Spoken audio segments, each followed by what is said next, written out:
nightmares in my head, I fear that the thoughts build up until I can't hear, that my mind fills up into a creature, and it haunts me somewhere much deeper. Anxiety, filling up every space, no privacy, and silently, it could build and build until you... Salam sejahtera Malaysia, denyut nadi suara rakyat bergema di channel ini. Sebenarnya, apa yang Isyam Jalil mau? Apa terjadi sebenarnya kalau UMNO berpisah dengan DAP? Sebenarnya apa yang DAP buat dengan UMNO? Sampai Isyam Jalil buat dakwaan kononnya ada orang UMNO, pemimpin UMNO yang lebih DAP dari DAP. Apa sebenarnya maksud Isyam Jalil ni? Kenapa dia mau sangatkah UMNO keluar tinggalkan DAP? Apa yang UMNO ada sekarang? Tidak sedar diri kah Isyam Jalil bahawa UMNO sekarang ini betul-betul sangat-sangat terhutang budi dengan DAP? Manakala DAP tak pernah pun buat apa-apa salah dengan UMNO. DAP tak pernah pun buat apa-apa salah dengan UMNO. DAP tidak pun pernah bising-bising sekarang dengan UMNO. DAP tidak pernah kacau pun undang-undang UMNO. DAP tidak pernah pun kacau perlembagaan UMNO. Jadi apa masalah UMNO sekarang ini dengan DAP? Kalau DAP, kalau UMNO mau keluar tinggalkan DAP, pada pendapat saya dipersilakan. Cubalah keluar daripada DAP. Tinggalkan DAP kalau berani. Kita tengok apa yang Isyam Jalil dapat kalau UMNO tinggalkan DAP. Makna kata simple. Kalau UMNO ikut cakap Isyam Jalil keluar daripada DAP, tinggalkan DAP, makna kata UMNO terpaksa untuk keluar daripada kerajaan perpaduan.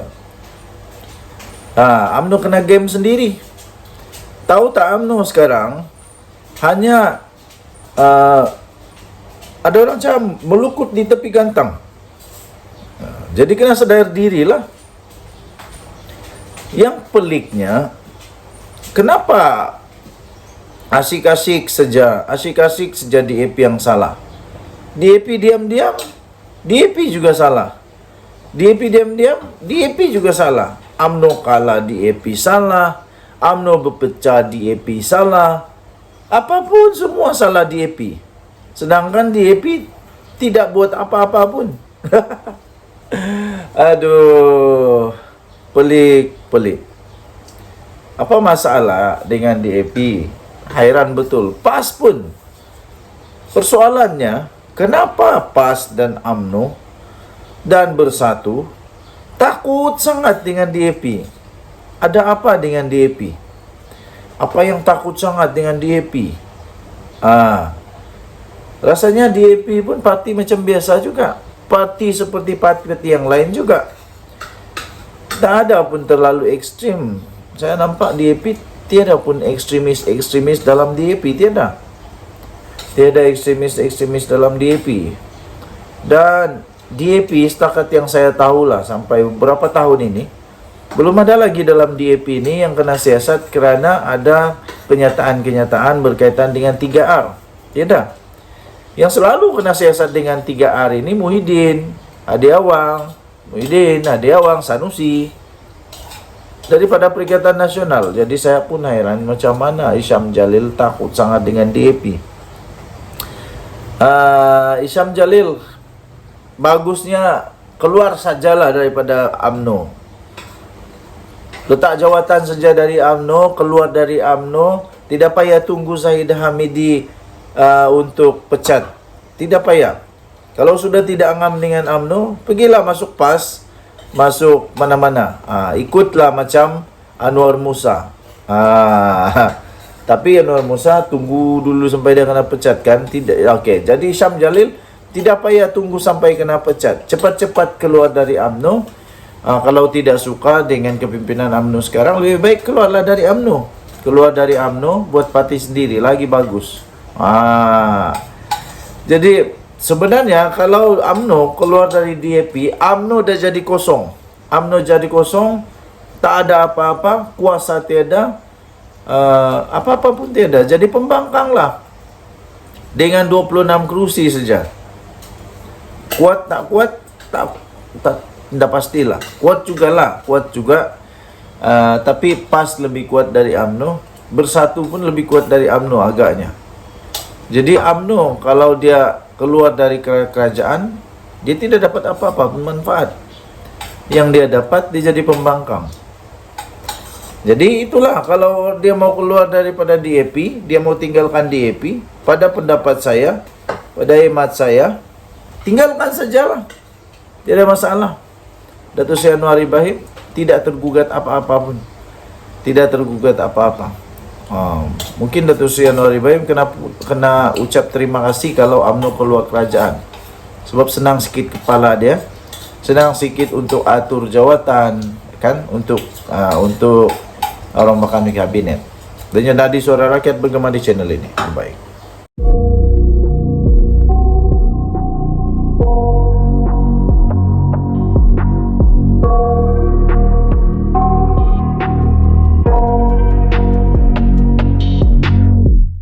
I got nightmares in my head, I fear that the thoughts build up until I can't hear, that my mind fills up into a creature, and it haunts me somewhere much deeper.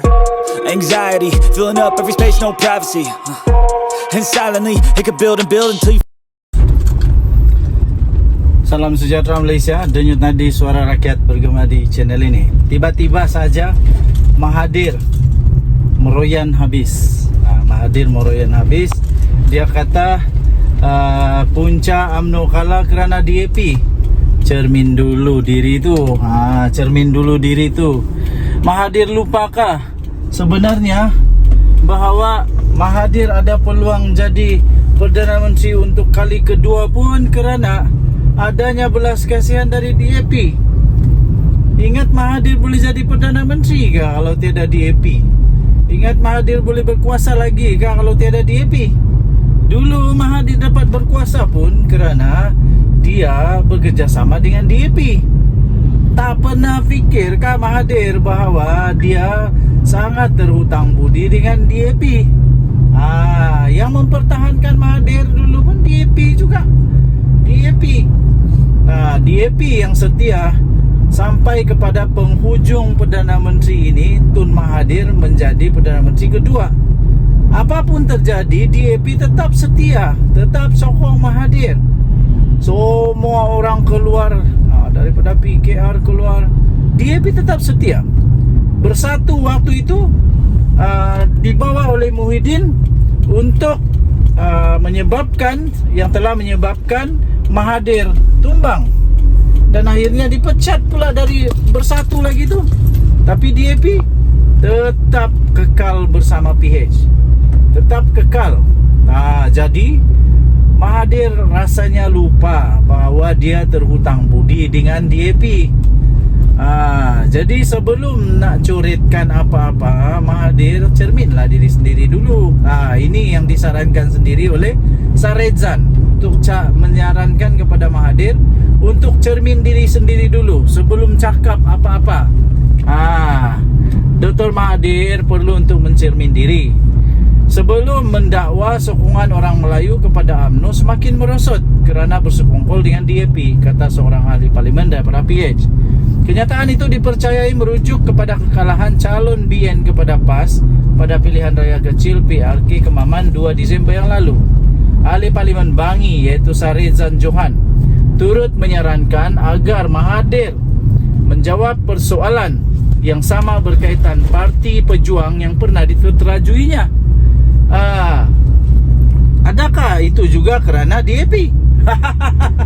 Mahathir kalah teruk dalam PRU, langsung tak dapat pun satu pun calon dia tak dapat deposit tau.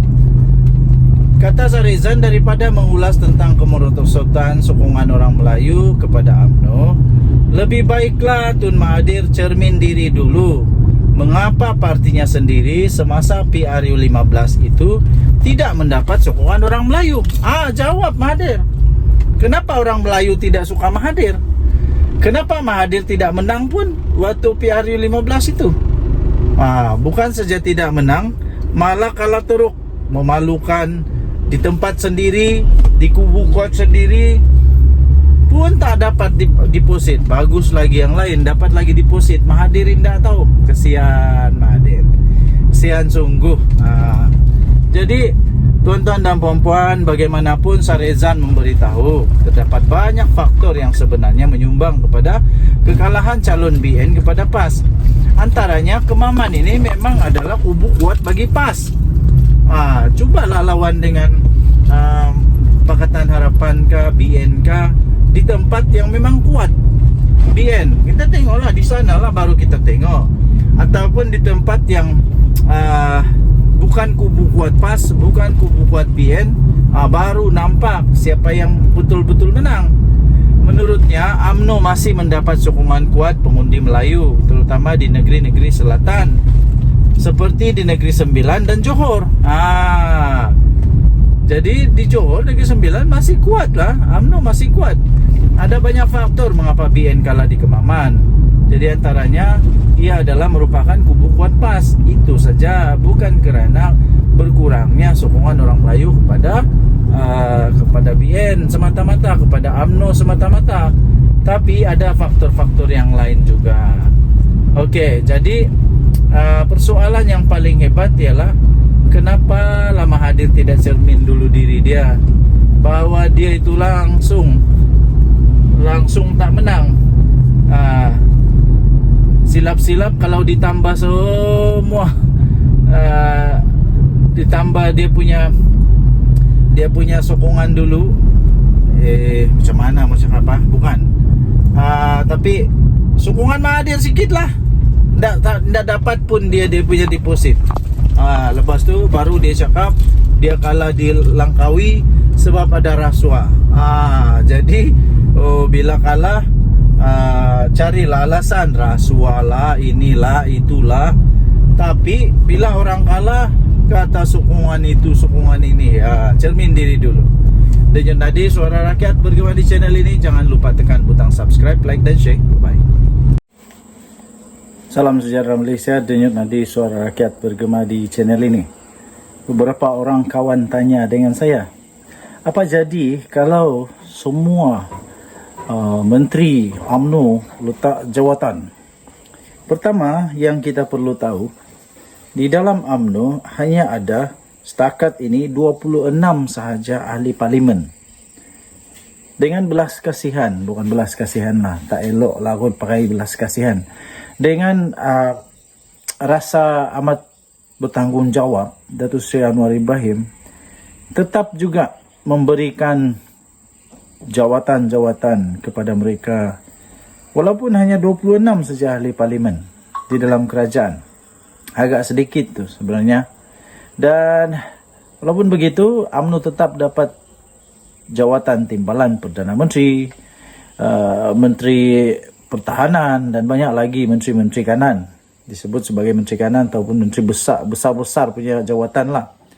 Jadi untuk kita bahas, jika 26 ahli parlimen UMNO, termasuk semua menteri-menteri UMNO keluar daripada UMNO, kita harus dulu memahami bahawa siapa yang berkuasa dan komposisi terkini di dalam Parlimen Malaysia yang membentuk kerajaan perpaduan.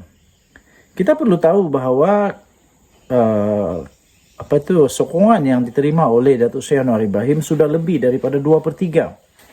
Dan matematik basic di dalam politik ini senang. Ahli parlimen seluruh Malaysia hanya ada 222 saja kalau saya tidak silap. Untuk mendapatkan majoriti muda mestilah ada 112. Jadi sekarang ini hanya ada 26 daripada ahli parlimen UMNO. Pertama sekali yang terjadi ialah tidak ada apa-apa yang terjadi. Walaupun semua 26 menteri UMNO ini letak jawatan, tidak ada apa-apa berlaku kepada kerajaan perpaduan ini. Yang berlaku adalah masalah sendiri kepada UMNO, daripada berkuasa kepada tidak berkuasa. Mereka akan kehilangan semua kuasa mereka akan kehilangan semua yang mereka sedang nikmati sekarang. Mereka akan kehilangan segala perkara yang mereka sedang nikmati sekarang ini, yaitu kuasa dalam kerajaan. Itu yang mereka akan kehilangan. Tapi Datuk Seri Anwar Ibrahim tidak akan kehilangan apa-apa. Kerajaan ini tidak akan tergugat pun kalau semua 26 mereka ini lompat ke seberang, ke blok pembangkang. Jadi tidak ada sebenarnya formula lain yang dapat menjatuhkan Datuk Seri Anwar Ibrahim. Ramai orang menyangka kalau UMNO keluar daripada kerajaan perpaduan, habislah Anwar Ibrahim. Tidak. Yang dapat manfaat bukan Anwar Ibrahim. Bukan Anwar Ibrahim, tapi seluruh rakyat pun akan dapat manfaat rasanya. Tapi tidak ada manfaat lah, tidak ada manfaat kepada UMNO, BN kalau mereka keluar. Jadi parti dalam Pakatan Harapan yang untung kalau mereka keluar, sebab semua akan diisi oleh orang-orang di dalam Pakatan Harapan. Jadi yang dapat habuannya adalah Pakatan Harapan lah. Jadi saya tidak fikir kalau betul-betul ahli-ahli UMNO, MP UMNO ini mahu lompat ke seberang. Sebab kalau ditambah dengan keadaan terkini ini pun, yaitu 26 ini tambah semua MP-MP di dalam blok pembangkang, belum pun cukup 112 orang. 26 orang tambah dengan berapa orang saja, belum sampai 100. Belum sampai 100 pun. Jadi siapa lagi yang mau mereka pujuk untuk bentuk kerajaan? Tidak ada sudah. Okey, jadi spekulasi untuk menyatakan bahawa 26 MP daripada UMNO ini keluar, saya rasa tidak masuk akal dan mungkin tidak akan berlaku. Kerana tidak ada apa-apa manfaat untuk UMNO jika keluar daripada ini kerajaan perpaduan. Saya rasa kalau mereka mau keluar pun ialah pada hampir-hampir PRU atau pada PRU 16 akan datang. Itu pun kalau mereka mau. Sebab pada PRU 16 akan datang ini belum tentu lagi UMNO sudah kuat. Mungkin belum kuat. Jadi persoalan tentang menteri-menteri keluar, letak jawatan daripada kerajaan perpaduan, saya fikir tidak menjadi masalah untuk Datuk Seri Anwar Ibrahim. Dan pada hemat saya, lebih baik jangan pujuklah. Kalau mereka mau keluar, biar pihak depa lah. Biar pihak depa, sebab masih ada cukup majoriti untuk Datuk Seri Anwar Ibrahim. Cuma saja mungkin tidak lagi 2/3 lah, itu saja. Okey, boleh tinggalkan komen. Denyut Nadi Suara Rakyat, bagaimana channel ini. Bye-bye.